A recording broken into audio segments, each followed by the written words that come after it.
진료를 합니다. 비응급 환자는 129 콜센터, 응급의료 포털 등을 통해 확인할 수 있습니다. 지금까지 라디오 정보센터 뉴스였습니다.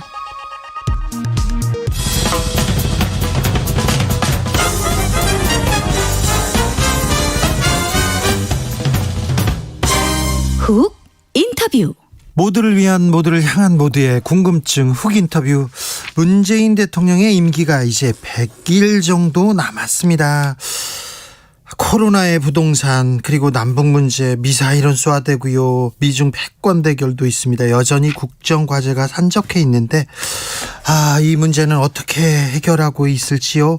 최근 문 대통령 중동 순방 마쳤는데 어떻게 다녀왔는지 한번 물어보겠습니다. 탁현민 청와대 의전비서관, 안녕하세요. 네, 안녕하세요. 네, 중동 다녀오셨는데 잘 다녀오셨어요? 예, 예상치 못했던 일들도 많이 있었고, 네. 또 예상했던 결과들 이상도 경험을 하게 돼서, 네. 이런저런 일들이 꽤 많이 있었지만, 어쨌든 무사히 잘 다녀왔습니다. 네, 고생하셨습니다. 이번 순방이 문 대통령의 마지막 해외 순방입니까? 글쎄요, 그 앞일을 어떻게 예측하기가 어려워서, 네. 어쨌든 지금으로서는 아마도 마지막이 되지 않을까 생각하고 있습니다.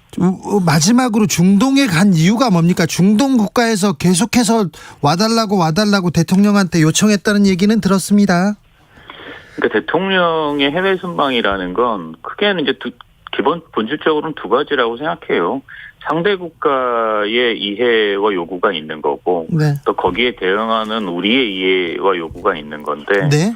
이번 중동 순방 같은 경우는 이미 많이 전파된 것처럼 국방 문제라든지 혹은 아프리카나 사우디아라비아 같은, 이집트나 사우디아라비아 같은 곳에 지하철 메트로 공사 수주권이라든지 네. 여러 가지 사안들이 있었죠. 특히나 이제 방산 수출 같은 경우는 눈에 보이는 성과들도 있었고. 네. 근데 이제 저는 그런 것보다도 그만큼 중요한 것들이 있는데, 사실 대통령의 순방에서 모든 결실을 가져오는 건 아니거든요. 예. 앞으로의 미래를 위한 투자일 수도 있고, 네. 새로운 시작을 제안하는 것도 있는데, 정상외교라는 게 모든 걸 다 밝힐 수 없기 때문에, 네. 아마 언젠가 알려지지 않을까 싶습니다. 비서관님, 중동 순방 예. 이전에도 중동에 가셨죠, 대통령이? UAE에 방문하셨던 적이 있었죠. 그때하고 지금하고 좀 달라진 게 있습니까?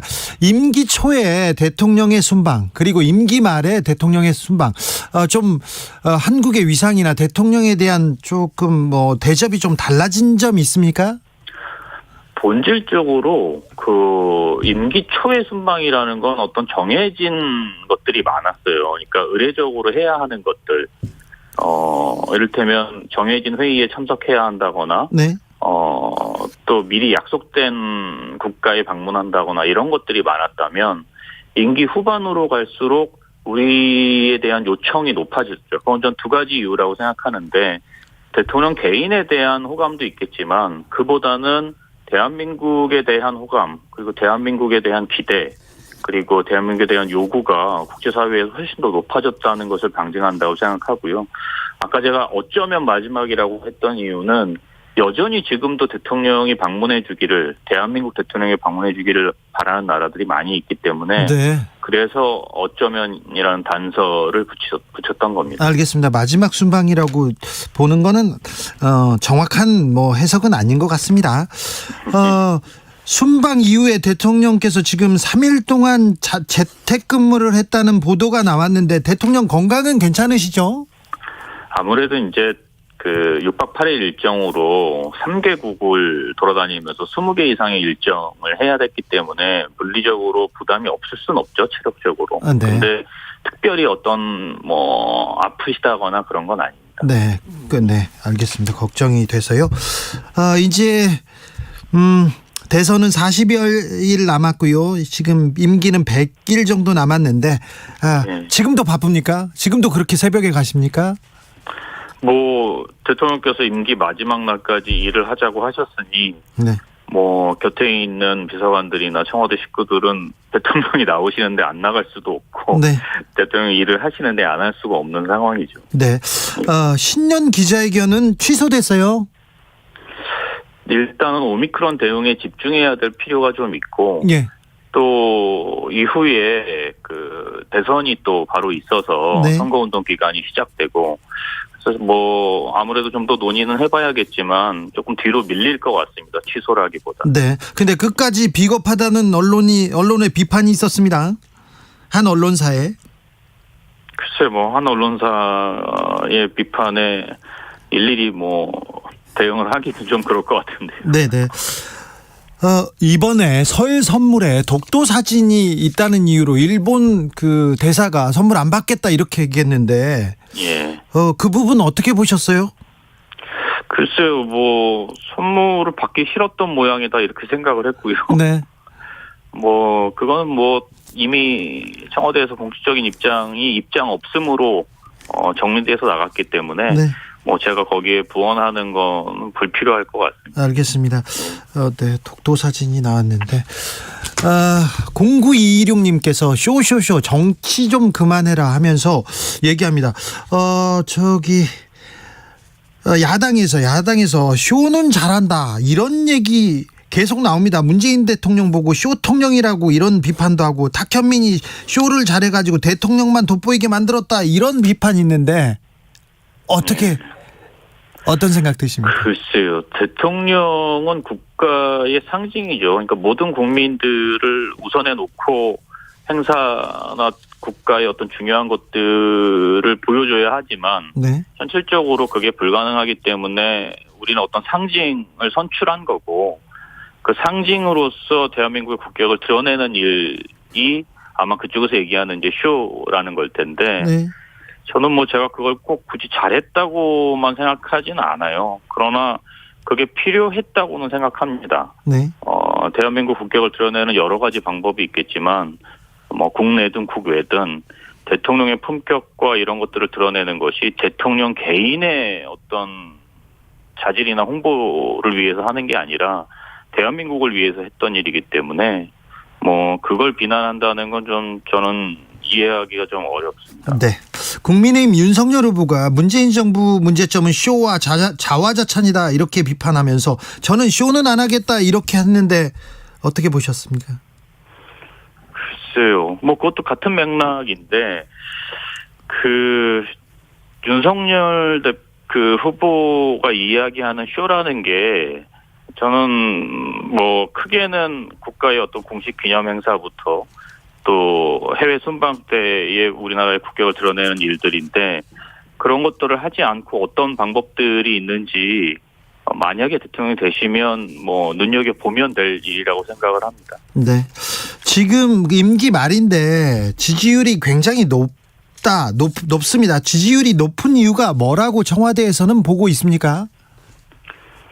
글쎄요, 대통령 이건 좀 뭐 한번 대답을 했던 거라 뭐 다시 되풀이하기 좀 그렇긴 한데 여전히 대통령이 일하고 있다는 게 상당히 중요하게 평가받는 것 같아요. 네. 보통 임기 말에 대통령 혹은 청와대라는 게 기존에 있었던 성과를 정리하거나 업적을 정리하는 위주로 흘러가기 마련인데 지금 우리가 처해 있는 상황이나 이런 것들이 다만 정리만 해서 될 수 있는 상황이 아니기 때문에 여전히 대통령이 끊임없이 새로운 상황에 대응하고 계시고 또 노력하고 계시는 부분이 일정 부분 평가받는 거라고 생각하고 있습니다. 네, 알겠습니다. 당신이 옳다님께서 정치에서 쇼가 굉장히 중요하다. 그것도 내용이 있어야 먹힌다. 이렇게 지적해 주셨는데 그 부분은 하나 얘기를 하고 싶어요. 그러니까 제가 청와대에서 이른바 국가 행사들을 담당하게 되면서 가장 먼저 느꼈던 점은 네. 형식만 남고 내용이 없구나라는 걸 많이 느꼈어요. 그러니까 우리가 건국 이래 지금까지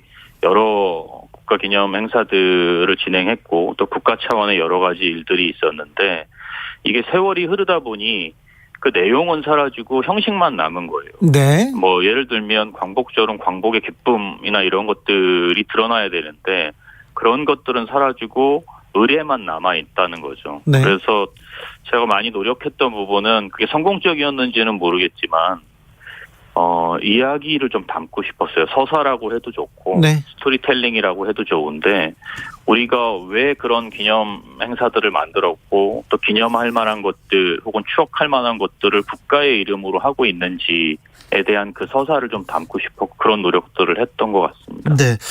탁현민이 그 형식의 서사를 담기 위해서 노력할 때마다 이게 또 이거는 이렇습니다. 의례적으로 이래 왔습니다 하면서 이게 바꾸는 게 쉽지만은 않았을 텐데요. 그렇죠. 대통령 책상에 있는 물 한 잔을 옮기는 것도 상당히 어려운 일이죠. 그동안에 해왔던 관례가 있고 그 물잔이 그 위치에 있는 이유가 있거든요. 그런데 그보다 중요한 건 뭐 우리 눈앞에 있는 현실을 부정하는 것에서 출발하지 않으면 새로운 형식이나 새로운 내용을 담아내기는 어렵죠. 네. 임기 100여일 남았는데 탁현민 비서관님은 어떤 일을 하고 싶으십니까? 남은 기간 동안? 남은 100일 동안요. 네.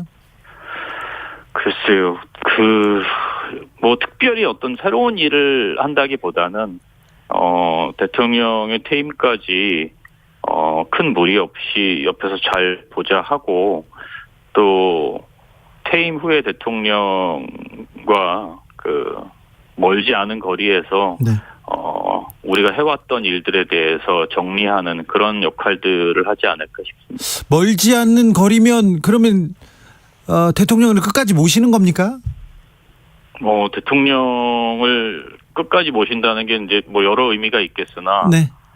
저에게는 문재인 대통령이 저희 대통령이고 네. 임기가 끝났다고 해서 문재인 대통령의 비서관이 아니었던 게 아니잖아요. 네. 제가 어떤 자리에서 어떤 일을 하든지 저한테는 가장 존경하고 또 가장 많이 바라보고 또 닮고 싶었던 분이기 때문에 네.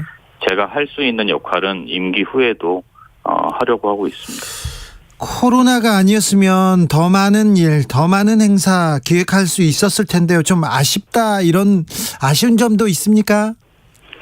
아무래도 그렇죠. 저희 솔직히 말씀드리자면 우리 정부가 저는 이것보다 더 많은 일을 했었을 거라고 생각했어요. 할 수 있었을 거라고. 네. 근데 여러 차례의 위기가 있었죠. 사실은 임기 시작부터 탄핵 이후에 국가적인 위기에서부터 시작했고 그다음에 일본으로부터 위협받았던 그런 위기도 또 있었고 또 코로나 위기도 있었고 연속해서 언제나 위기 상황에 대응하면서 애초에 우리가 계획했던 혹은 꿈꿨던 그런 것들을 많이 하지 못했던 아쉬움이 있습니다. 이거보다는 더 많은 일을 할 수 있지 않았을까라는 그런 아쉬움이 있죠. 네. 문재인 정부 독재다 이렇게 좌파 독재다 이렇게 얘기할 때 그 단어를 들을 때 어떤 생각 들으셨어요? 그 단어를 들을 때는 뭐 이런 것 같아요.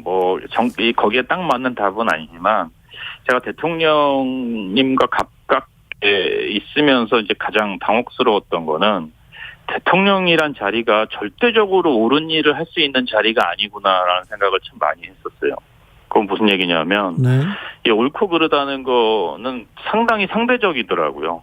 그래서 어떤 한편이 옳다고 생각하면 다른 한편은 그게 그르다는 게 거의 대부분이었던 것 같아요. 그리고 이 절대적이라는 어떤 단서가 붙으면 절대적으로 또 문제가 되는 경우도 많았고 그래서 제일 힘들었던 게 임기 초에 저희가 지지율도 높았고 국민들의 기대치가 상당히 높았잖아요. 예예. 기대치가 높아질수록 부담이 훨씬 커졌고 어떤 때는 진짜 개인적으로는 차라리 기대치가 낮은 게 좋지 않나 이런 생각을 하기도 했었어요. 근데 일부러 이제 기대치를 낮출 수는 없으니까 네. 그러니까 이제 결국은 그런 거잖아요. 기대치를 낮출 수 없을 때는 그 기대에 부응하려고 노력하는 것밖에는 방법이 없는 거 아니에요. 그게 이제 때때로는 성공을 했고 때때로는 실패를 했지만 그래서 뭐 아까 처음에 얘기하셨던 뭐 문재인 정부가 뭐 좌파다 뭐 어쩌다 뭐 어느 한쪽으로 치우쳐져 있다 뭐 등등 여러 가지 이야기를 할 때마다 그런 고민들 이게 어느 한편에서 절대적으로 옳은 것들을 선택할 수 없는 게 대통령의 일이고 정부의 일이구나라는 거를 많이 느꼈고 또 또 이제 최근에는 이게 꼭 국민들이 바라는 대로만 갈 수 있는 것도 아니구나라는 생각도 들었어요. 우리는 국민들이 바라면 그게 무엇이든 옳다고 생각하고 그 방향으로 가야 된다는 생각들을 하는데 네. 때때로는 어떤 국민들이 이 국가의 열쇠를 쥐고 있는 것이 아니라 우리를 둘러싼 어떤 환경이라든지 어떤 흐르는 역사라든지 이런 것들이 주도권을 쥐고 있는 거 아닐까. 저는 남북 정상회담도 그렇고 코로나19 같은 사태도 그렇고 또 최근에 우리가 많이 고민하고 또 실천해 나가야 할 이른바 탄소 중립 같은 것 이런 큰 변화들 개개인의 국민들이나 대한민국의 이해와 요구와는 달리 어떤 환경과 역사가 세상에 흘러가는 주도권을 붙잡고 있는 거 아닌가. 거기서 대통령의 선택이라는 건 무척 고민스럽고 또 정말 여러 가지를 고려할 수밖에 없는 그런 상황에 놓여 있는 거 아닌가 그런 생각이 좀 듭니다. 알겠습니다. 예, 요새 고민이 또 깊었군요. 네. 6033님께서 참 판문점 레이저로 보여줬던 장면 진짜 감동이었습니다. 얘기합니다. 탁현민 청와대 의전 비서관의 말이었습니다. 오늘 감사합니다. 네, 고맙습니다. 대선을 향해 외쳐라. 하루 한 소원. 주진우 라이브 청취자들